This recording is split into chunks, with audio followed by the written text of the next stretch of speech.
వెంకటేశాయ నమః శివాయ. మాతృదేవోభవ, పితృదేవోభవ, ఆచార్య దేవోభవ, అతిథి దేవోభవ.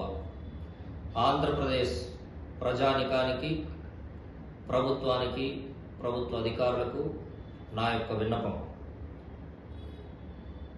నేడు మొబైల్ జీవితానికి అలవాటు పడినటువంటి మనమందరము కూడాను పుస్తకాన్ని చదవడం పక్కన పెట్టేశాం. అందువల్ల మన జీవితాల్లో ఆనందం, ఆరోగ్యం, మనశ్శాంతి అనేటివి కరువు అయిపోయినాయి. ఆనందం, ఆరోగ్యం, మనశ్శాంతి కావాలి అంటే మన జీవితంలో ఏనాడైనా మనం ఆనందంగా బతికామా? బతికితే ఎంతకాలం బతికాం? ఆరోగ్యంగా బతుకుతున్నామా? ఒకవేళ ఆరోగ్యంగా బతుకుతుంటే ఎంతకాలం బతుకుతున్నాం? మనశ్శాంతిగా జీవిస్తున్నామా? ఒకవేళ నిజంగా మనశ్శాంతి అనేది ఉంటే మనకి ఎంతకాలం ఉంది అనేది మనం ఒకసారి అర్థం చేసుకోవచ్చు. కాబట్టి పెద్దలకు అందరికీ కూడా నా యొక్క నమస్కారాలతో విన్నపం.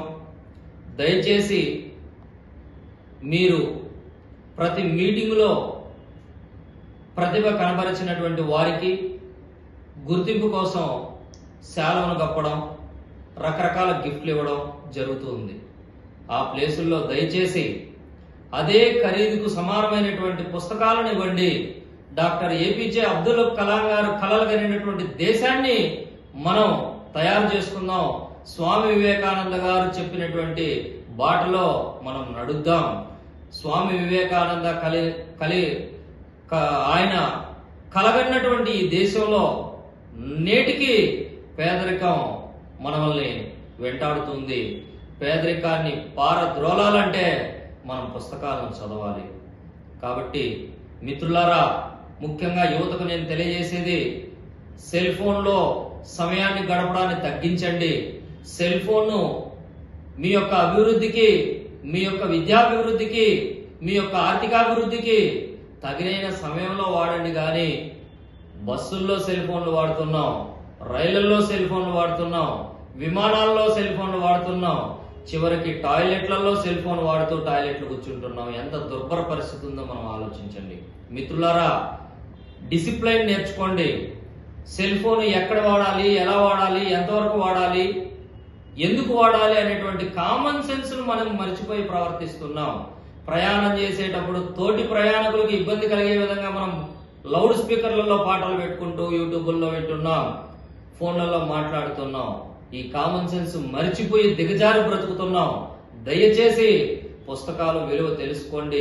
పిల్లల్లో పుస్తకాలను మస్తకాలను మార్చడానికి, ఈ మస్తకాలను అభివృద్ధి చెందేందుకు పుస్తకాలను చదివే అలవాటును మీరు అలవర్చుకొని పిల్లలకు అలవాటు కలిగించి ఈ దేశాన్ని ముందుకు నడిపించడానికి కేవలం ఒక పుస్తక పఠనమే పునాది అని చెప్పి నేను ఈ రోజు మీ అందరికీ కూడా తెలియజేస్తున్నాను. ఈ రోజు నా జీవితాన్ని మార్చింది పుస్తకమే, మన జీవితాలను మార్చేది పుస్తకమే. కాబట్టి మనం ప్రతి ఒక్క ఇంట్లో లైబ్రరీ ఉండాలి, డాక్టర్ ఏపీజే అబ్దుల్ కలాం గారు చెప్పినట్లు. అందుకే మనం మన తిరుపతి ప్రెస్ క్లబ్ ఆధ్వర్యంలో మనం పోలీస్ స్టేషన్లను మినీ లైబ్రరీ సంస్థలుగా మారుస్తున్నాం.